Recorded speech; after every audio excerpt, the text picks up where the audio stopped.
This channel does not promote any violent, harmful, or illegal activities. All content provided by this channel is meant for an educational purpose only.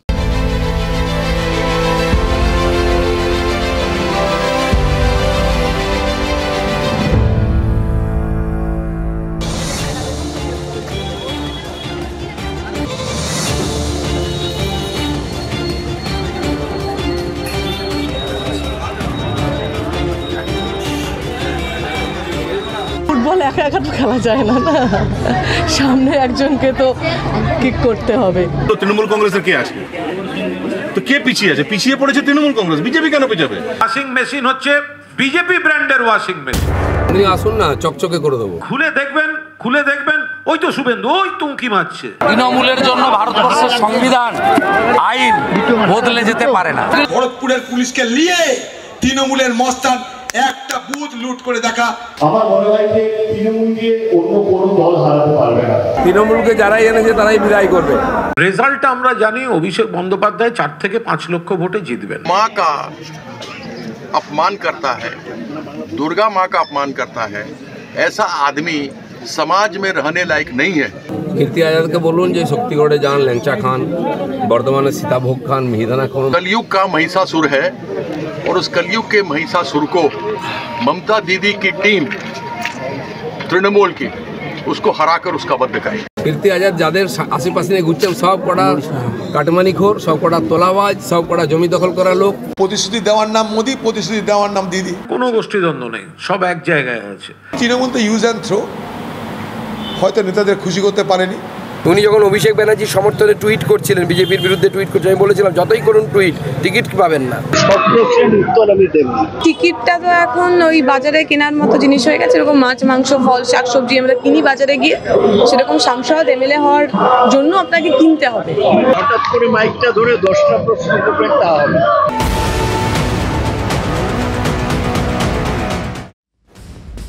তাহলে আজ ছোটকাটা শুরুতেই দেখলেন vote এলে কি কি করতে হয় নেতাদের। সবজি বিক্রি থেকে ওয়াশিং মেশিনে জামা কাপড়, থুড়ি, নেতাদের ধোয়া, সব সম্মুখ সমরে এখন রাজনীতি। যেন হাল্লা চলেছে যুদ্ধে। ভোট ঘোষণা হতেই চারিদিকে যুদ্ধ যুদ্ধ ভাব। আর সেই যুদ্ধের হাওয়ায় চ্যালেঞ্জও থাকবে। চ্যালেঞ্জ থাকলেই থাকবে পাল্টা চ্যালেঞ্জ। নির্বাচনী প্রচার এখন চ্যালেঞ্জে চ্যালেঞ্জে সরগরম। রোজ নতুন চ্যালেঞ্জ, রোজ তার পাল্টা। এই তো এক চ্যালেঞ্জের 380 ঘন্টা পেরিয়ে গেল। অভিষেক বন্দ্যোপাধ্যায়ের চ্যালেঞ্জের কথাই বলছি। দেখুন, 100 দিনের মজুরি বকেয়া, আবাসের বরাদ্দ বকেয়া, এ নিয়ে তো কবে থেকে চলছে। ঘন্টা, মিনিট, সেকেন্ড ধরে ধরে বিজেপি নেতাদের চ্যালেঞ্জ ছুড়ছেন শাসকের নাম্বার 2। সেই চ্যালেঞ্জেরই 380 ঘন্টা পার। তারপর নতুন চ্যালেঞ্জ, সেটা কি শুনুন।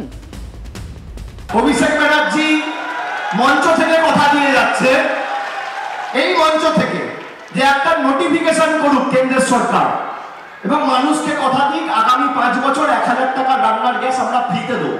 42টা লোকসভা কেন্দ্রে আমি প্রার্থী তুলে নেবো, এত বড় কথা বলে দিই। খবরটা আছে? বড় কথা তো বটেই। 5 বছর রান্নার গ্যাস ফ্রি করলেই 42টা আসনে প্রার্থী তুলে নেবে তৃণমূল, তুলবেন অভিষেক। বড় চ্যালেঞ্জ অভিষেক বন্দ্যোপাধ্যায়ের। এই তো সেদিন বাজেটে লক্ষ্মীর ভাণ্ডারের ভাতা বাড়িয়েছে রাজ্যের সরকার। ভোটের আগে মাস্টার স্ট্রোক।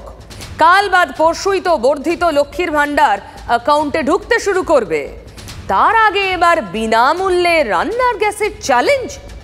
বিরোধী বিজেপিকে কিস্তিমাত দিতে একটুও পিছপা নন শাসকের নাম্বার 2। আমরা লাডলি বহিনের মতো মধ্যপ্রদেশে 1500 ছিল, এখন 3000 করে দিয়েছি। লক্ষ্মীর ভান্ডারের নাম চেঞ্জ করব, অন্নপূর্ণা ভান্ডার করব, 3000 টাকা করে দেবো। একটা নোটিফিকেশন করে বলতে হবে 5 বছর সব গ্যাস ফ্রি, যে যত গ্যাস ইউজ করবে পারবেন। আপনার 3000 টাকা লক্ষ্মীর ভান্ডারের দরকার নেই, আপনি 1100 টাকার গ্যাস ফ্রি করুন। Open challenge. বিজেপি শাসিত সব রাজ্যে একটা অথবা দুটো সিলিন্ডার ফ্রি। মহারাষ্ট্রে 450 টাকা গ্যাসের সিলিন্ডারের দাম, রাজ্য সরকার ভর্তুকি দেয়। তো কেন্দ্র সরকার তো 100 টাকা দাম কমিয়ে দিয়েছে গ্যাসের। বিজেপি নেতা মন্ত্রী, প্রধানমন্ত্রী সহ সবাইকে হাত জোড়ে অনুরোধ করব যে আপনাকে লক্ষ্মীর ভান্ডার দিতে হবে না। লক্ষ্মীর ভান্ডার মমতা ব্যানার্জি আছে, দিচ্ছে। আপনারা পারলে খালি 1000 টাকার গ্যাসটা ফ্রি করে দিন। রাজস্থানে ভজনলাল শর্মা সরকারের মতো 450 টাকার গ্যাস দেব। রাজস্থানে দিচ্ছি তো আমরা, তো মোদি গ্যারেন্টি। ক্ষমতা এলে 450 টাকায় গ্যাস আর 3000 টাকা লক্ষ্মীর ভান্ডার। শুভেন্দু অধিকারীর মুখে নরেন্দ্র মোদীর গ্যারান্টি, আর পাল্টা আর এক গ্যারান্টিও আছে, অভিষেক বন্দ্যোপাধ্যায়ের হাতিয়ার দিদির গ্যারান্টি। একের পর এক জনবিরোধী সিদ্ধান্ত করে আপনার কাছ থেকে আপনার টাকা কেড়ে নিয়েছে। আধার আর প্যান কার্ডের লিঙ্ক করবে বলে মোদী সরকার সাধারণ মানুষের থেকে 1000 টাকা করে তুলে নিয়ে দিল্লিতে চলে গেছে। আর অন্যদিকে মমতা ব্যানার্জি লক্ষ্মীর ভান্ডার করে আপনাকে 1000 টাকা আপনার অ্যাকাউন্টে পৌঁছে দিয়েছে। আপনি কার সাথে থাকবেন সিদ্ধান্ত আপনার। মহিলাদের কিছু ভোট নিতে হবে। মহিলাদের ভোট নেওয়ার জন্য কিছু 500, 1000, 1200 দিতে হবে। তাই আমি বলি আপনাদেরকে ফাঁদে একদম পা দেবেন না। উজালা যোজনার গ্যাসের দাম আরো কম। আমরা তো রাজ্য সরকারের কাছে দাবি জানাচ্ছি আপনি কম করে বছরে 2টো গ্যাসের সিলিন্ডার দিন। কেন দেবেন না বছরে 2টো করে গ্যাসের সিলিন্ডার গরিব মানুষের? এদের ঔদ্ধত্য, দম্ভ, অহংকার কোথায় ভাবুন। ক্ষমতায় না এসে আপনার 100 দিনের টাকা আটকে দিয়েছে। 1 মাস আগে আপনি 100 দিনের টাকা পেয়েছেন। কে দিয়েছে? মমতা ব্যানার্জি রাজ্যের সরকার দিয়েছে। কিছু তো দিতে পারিনি। 2 কোটি বেকার, 6,93,000 কোটি টাকা ঋণ, শিল্প নেই। 15 দিন 16 দিন হয়ে গেল, প্রায় 380 ঘন্টা এদের চ্যালেঞ্জ করেছি। তারা মুখে বলছেন 100 দিনের টাকা দিচ্ছি, আবাসের বাড়ি অনুমোদন করেছি। শ্বেতপত্রটা কোথায়? অভিষেক চ্যালেঞ্জ করেছিল। 400 ঘন্টা হতে চললো, তার কোনো জবাব নেই। যে 2021-এ হারার পর আর 2017-18 থেকে যে সমীক্ষা হয়ে আবাস প্লাসে তালিকায় যাদের বাড়ির জন্য আবেদন করে নাম রয়েছে, তাদের জন্য যদি 10 পয়সা বিজেপির কোনো ডিপার্টমেন্ট বা কেন্দ্রীয় সরকারের কোনো মন্ত্রক ছেড়েছে শ্বেতপত্র প্রকাশ করতে পারে, আমি রাজনীতির আঙিনায় পা রাখব না। দিবে আর নিবে, মিলাবে মিলিবে, সভায় সভায় ঘুরে দেনা পাওনার এই হিসেবে তো দিচ্ছেন রাজনীতির যুযুধান নেতারা। কেন্দ্রের কাছে আটকে 100 দিনের বকেয়া, সেই ইস্যুতে সভাতেই সুর চড়াচ্ছেন শাসক সেনাপতি। বলছেন কেন্দ্র আটকে রেখেছে আর বকেয়া মেটাচ্ছে রাজ্য সরকার। পাল্টা কি নেই? প্রচার সভাতেই তাই হিসেব বুঝিয়ে দিতে হচ্ছে বিরোধী দলনেতাকেও। দেখুন, এই রাজ্যে 45,000 কোটি টাকা দিয়েছেন মোদিজি। তার মধ্যে আমাদের এই রাজ্যে 42 লক্ষ বাড়ি দিয়েছেন। আজকে 16 দিন হয়ে গেল, 380 ঘন্টা শ্বেতপত্র প্রকাশ করতে পারেনি। নেই তো কোত্থেকে দেবে? বাংলার বাড়ির টাকা বন্ধ, তার কারণ বাংলার মানুষ এদেরকে গোহারা হারিয়ে আবার প্যাকেট করে দিল্লি, গুজরাটে পাঠিয়ে দিয়েছে। 4 লক্ষ শহরে বাড়ি দিয়েছেন, আপনারা কেউ পাননি, প্রকৃত লোক পায়নি। দিদি খোকাবাবুকে বাঁচাতে চাই, বাংলার মানুষকে নয়। যদি 100 দিনের কাজের টাকা তার মনে কোনো সত্যি যদি কোনো দুঃখ দিত, সে যদি মনে করতে 100 দিনের কাজের টাকা না দিয়ে মানুষকে সত্যি বঞ্চিত করা হয়েছে, তাহলে মোদি যখন এলো কলকাতার বুকে একটা আন্দোলন করতে পারতো। আমরা কথা দিয়েছিলাম আপনারা নিজের অধিকারকে সামনে রেখে ভোট দেবেন। আপনারা ভোট দিয়েছেন গত পঞ্চায়েত নির্বাচন, কেন্দ্রীয় বাহিনী দিয়ে ভোট হয়েছে, সর্বত্র তৃণমূল জিতেছে, জোড়াফুল ফুটেছে। নির্বাচনের ফলাফলটা হয়ে যায়, মানুষ বুঝে যায় যে এই সরকার আর না, এই তৃণমূল আর না, এই মমতা টাটা বাই বাই। এটা যেন লোকসভাতে হয়ে যায়। এবারও কেন্দ্রীয় বাহিনী দিয়ে ভোট হবে, মানুষ জবাব দেবে।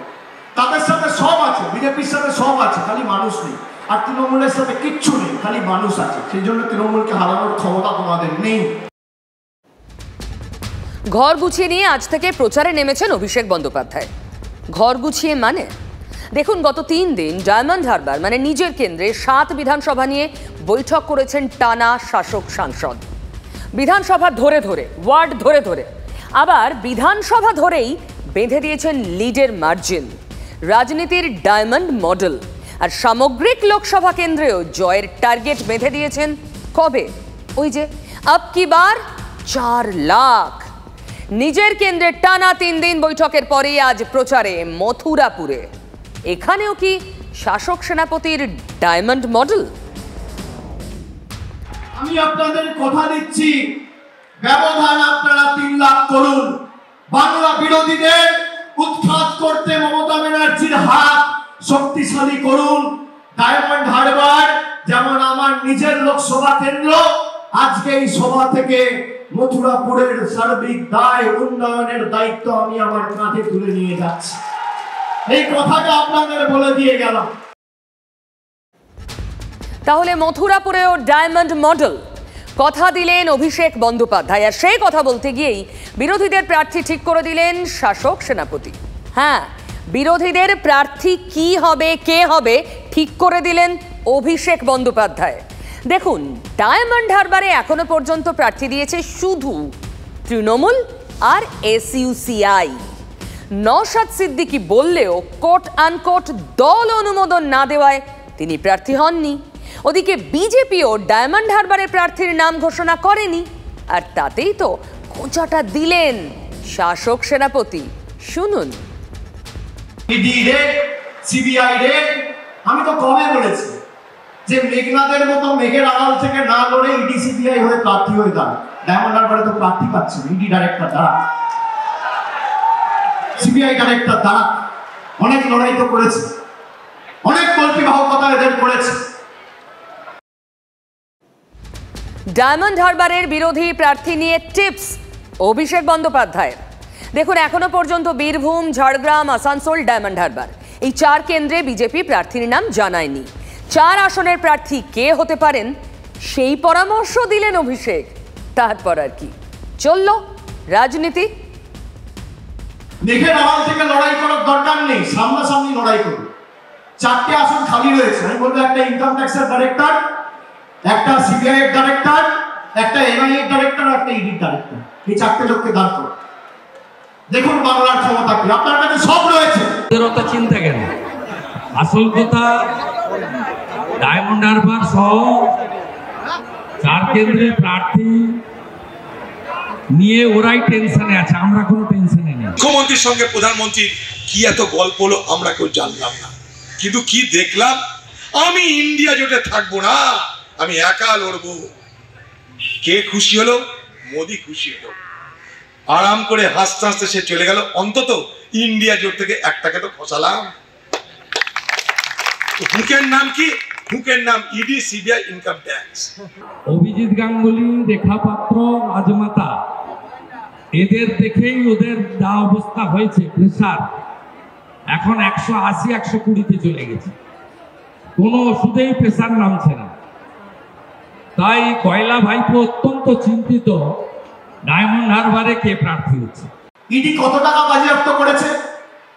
প্রধানমন্ত্রী নিজে বলছেন 3000 কোটি। আমি বলছি, ফোন করে বলেছে যে ইডি 3000 কোটি টাকা রেড করে বাজেয়াপ্ত করেছে, আমি এই টাকা মানুষকে ফেরত দেব। এবার আমি আপনাদের জিজ্ঞেস করতে চাই, 10 বছর ধরে সারদা তদন্ত হচ্ছে, কেউ টাকা ফেরত পেয়েছে? এই যে চিট ফান্ডের টাকাগুলো পিসি ঝেড়েছে, 3000 কোটি টাকা চিট ফান্ডের যারা সাফারার গরিব মানুষ, ডেলি আনতে ডেলি খান, মোদিজি তাদের টাকা ফেরত করাবেন। পেয়েছে? পেয়েছে 3000 কোটি টাকা উনি বাংলায় ফোন করে বলছেন ফেরত দেবো। আবার তামিলনাড়ু, কেরালার প্রার্থী DN সারাসুকে ফোন করে বলছেন ফেরত দেবো।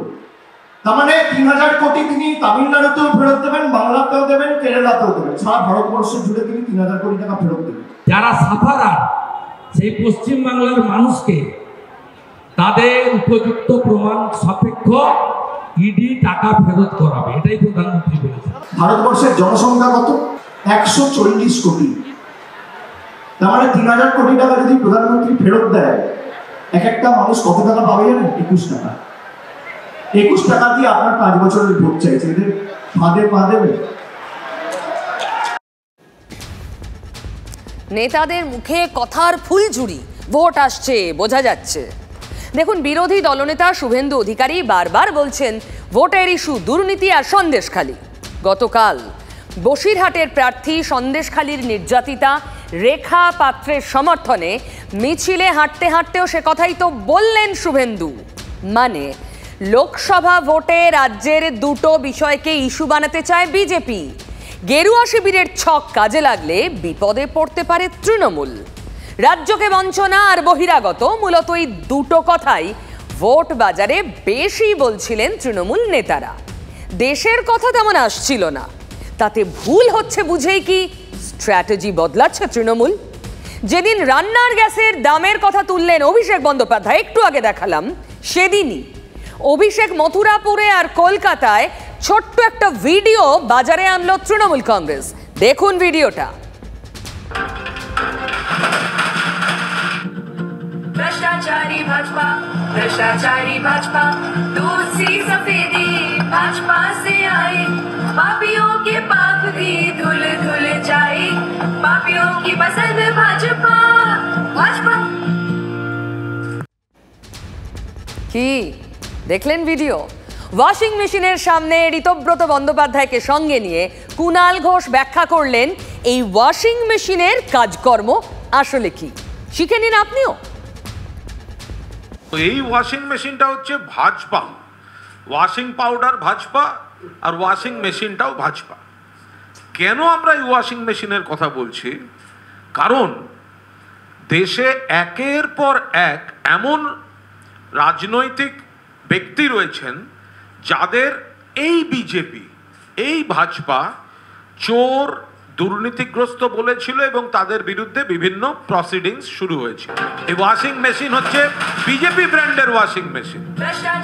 এখানে মুখ খুলে দেখবেন ওই তো শুভেন্দু, ওই তো উঁকি মারছে, এই তো হেমন্ত বিশ্ব শর্মা, আর সর্বশেষ একটু ওপর দিকে আছে হাই প্রফুল্ল। বলে এইগুলো সব এর মধ্যে আছে। এখান থেকে কেচে কুচে সাফ করে বার করা হচ্ছে এদের। ভারতীয় জনতা পার্টিতে নাম লেখালেই সব ধোয়া তুলসী পাতা হয়ে যাচ্ছে। তো আজব কাণ্ড। উনি আসুন না, চকচকে করে দেবো। এই কনসেপ্ট নতুন নয়। গত বছর মার্চের 29 তারিখ রেড রোডে মমতা বন্দ্যোপাধ্যায়ের ধর্ণা মঞ্চেও ওয়াশিং মেশিন তোলা হয়েছিল। এক বছর পরে লোকসভা ভোটের মুখে সে কথাই আবার ফিরিয়ে আনলো Trinamool. Why washing machine? Washing machine. Washing machine. Washing machine. Washing machine. BJP করলে সাদা আর তৃণমূল করলে কাদা। বিজেপি করলে চোরগুলোকে ঢুকিয়ে দিচ্ছে ওয়াশিং মেশিনে, আর ওয়াশিং মেশিন থেকে সাদা হয়ে বেরিয়ে আসছে। Washing powder Bhajpa, washing powder Bhajpa, এই তো হয়ে গেছে আজকাল। কালোটা সাদা আর সাদাটা কালো। Why washing machine? Washing machine.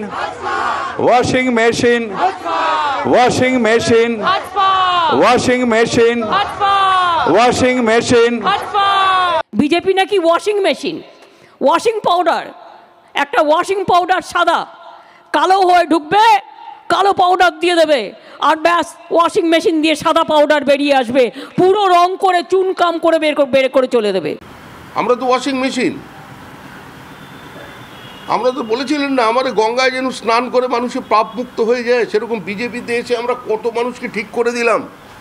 Krishna Kalyani ঠিক হয়ে গেল, দেখলেন চলে গেল বিজেপি থেকে, কিরকম সুন্দর।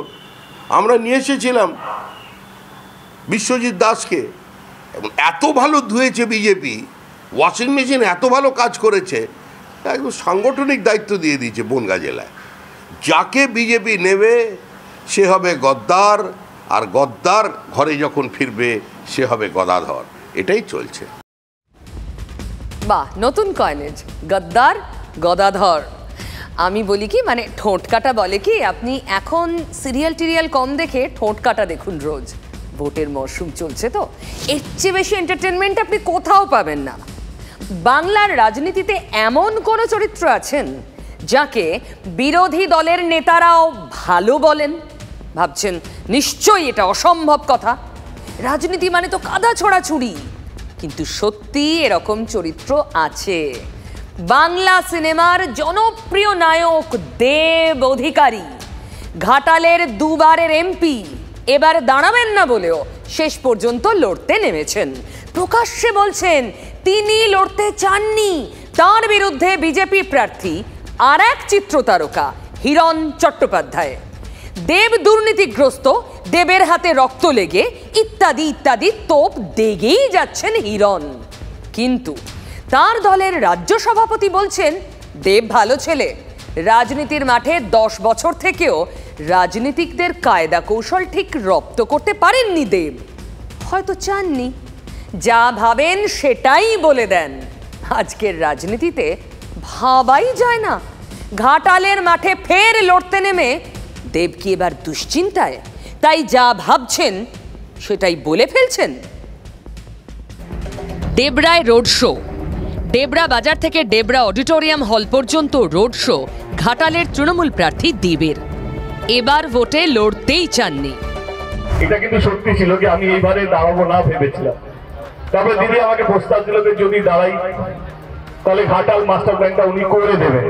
আপনারা হয়তো জানেন কি না জানি না, ইতিমধ্যেই নির্বাচন কমিশনের কাছে চিঠি পাঠানো হয়েছে ঘাটাল মাস্টার প্ল্যানের কাজ শুরু করার জন্য। এটা কোনো প্রতিশ্রুতি নয়, এইটা কাজ শুরু হচ্ছে, এটাই বলতে চলেছি। দেব লড়ছেন। উল্টো দিকে সিনেমা দুনিয়ার একসময়ের সতীর্থ হিরণ। এখানকার এমপি দীপক অধিকারী তিনি যে চক্রান্ত করলেন, খুনের চক্রান্ত, হাতে রক্ত মেখে উনি রাজনীতি করছেন, মাথায় বন্দুক দেখিয়ে রাজনীতি করছেন, গুলি বোম মেরে রাজনীতি করছেন। অ্যাক্সিডেন্টাল ডেথকে নিয়ে, পলিটিক্যাল ডেথ নিয়ে করা হচ্ছে, দেবের হাত রক্ত দিয়ে মাখা, এই ওই। মানে আমার বক্তব্য হচ্ছে কি রাজনীতি এমন একটা জায়গায় মানে যে কোনো ভাবে জিততে হবে এবং তার জন্য যা ইচ্ছে তাই মুখে কথা বলতে হবে। এই তো গেল বাইরের টক্করের কথা। ডেবরা অডিটোরিয়াম হলে দেব খোলাখুলি বলে দিলেন ঘরের সমস্যার কথা। গত 10 বছর ধরে পার্টিকে অনেকগুলো নির্বাচন করেছে, যেমন 2014-তে লোকসভা, 2016-তে বাংলা জুড়ে ঘুরেছি পার্টি হয়ে, 2016, 2019 এবং 2021-এও। আমার মনে হয় যে তৃণমূলকে অন্য কোনো দল হারাতে পারবে না। তৃণমূলকে হারাতে পারে শুধুমাত্র তৃণমূল।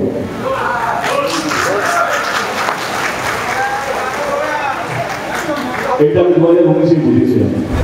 2019-এর ভোটে দেব হাড়ে হাড়ে বুঝেছিলেন দলের মধ্যে দলাদলিটা কি। 2,60,891 ভোটে হারিয়েছিলেন সিপিআই প্রার্থী সন্তোষ রানাকে। 2019-এর ভোটে ব্যবধান অনেক কমে হয় 1,07,973। হারান বিজেপির ভারতী ঘোষকে। কিন্তু ডেবরা বিধানসভা এলাকায় দেব পিছিয়েছিলেন 1,698 ভোটে। আমাদের যেটা মনে হয় যে সবাই পোস্ট চায়, মানে নেতা হতে চায়, তারপরে সে হলো আমার লোক ওর লোক। যেটাই কথা কথা দিয়েছে এইবারে সেইবারে হবে না, কলকাতার দায়িত্ব নিয়েছে যে এইবারে সব ভালো হবে, কিন্তু কিছু মনের কথা আমার মনে হয় আপনারা আপনাদের সঙ্গে শেয়ার করবো। গত লোকসভা ভোটে পাঁশকুড়া পশ্চিম বিধানসভা এলাকায় দেব পিছিয়েছিলেন 2,845 ভোটে। ডেবরায় পিছিয়েছিলেন 4,019 ভোটে। সবংয়ে লিড ছিল 6,170, পিংলায় 1,698, দাসপুরে 9,940, ঘাটালে 5,866 আর কেশপুরে 92,074। গত 22শে মার্চ কেশপুরে রোড শো করতে গিয়ে দেব দেখেছিলেন তার সামনেই হাতাহাতিতে জড়িয়ে পড়েছেন দলের দুই গোষ্ঠীর কর্মীরা। আমার মনে হয় ডেবরা যা লিড দেবে কেশপুরকে হারিয়ে দিতে পারে যদি আমরা সবাই মিলে আমাদের রাগ অভিমান সব ভুলে গিয়ে শুধু দলকে নিয়ে ভাবি এবং দলকে জেতানোকে নিয়ে ভাবি। আমার মনে হয় যে দুর্দান্ত লিড হবে। 1,08,000-এর মধ্যে 92,000 লিড দিয়েছিল কেশপুর। সেখানেই প্রকাশ্যে গোষ্ঠী কোন্দল। চালু রাজনীতিতে বেশ বেমানান দেবের দুশ্চিন্তা নিশ্চয়ই তাতে বাড়বে। কিন্তু ভোটের মুখে দেবের কথায় অস্বস্তিতে দেবের দলই। গোল লাইন সেভ করতে গিয়ে কুণাল ঘোষ শোনালেন বাম জমানার স্লোগান, বাম ফ্রন্টের বিকল্প উন্নততর বাম ফ্রন্ট। ভাই দেব বড় বিপদে পড়েছে। সে পার্লামেন্টের মধ্যে একদিন তার বক্তব্যে বলছিল, যে বক্তব্য শুনে মনে হলো একটা বিদায়ী ভাষণ, এখন আবার ভোটে লড়ছে। চাপে পড়ে, মন থেকে নিশ্চয়ই নয়। দেব ভালো ছেলে, দাঁড়াতে চাইনি, এবারও দাঁড়ানোর ইচ্ছে ছিল না, জোর করে ভয় দেখিয়ে দাঁড় করিয়েছে পিসি আর ভাই বোন, বলেছে সিনেমা করতে দেবো না না দাঁড়ালে। কোনো নেতা কখনো প্রকাশ্যে বলে যে আমার দলই আমাকে হারাবে, এটা আমি কখনো শুনিনি। সেটাই তো, তৃণমূলকে তৃণমূল হারাতে পারে, দলের লোকেরা এই কথা বলছে। কোনো গোষ্ঠীদ্বন্দ্ব নেই, সব এক জায়গায় আছে। তৃণমূলের বিকল্প একমাত্র উন্নততর তৃণমূল। তো এর বাইরে দেব কি বলেছেন? ঠিকই তো বলেছেন।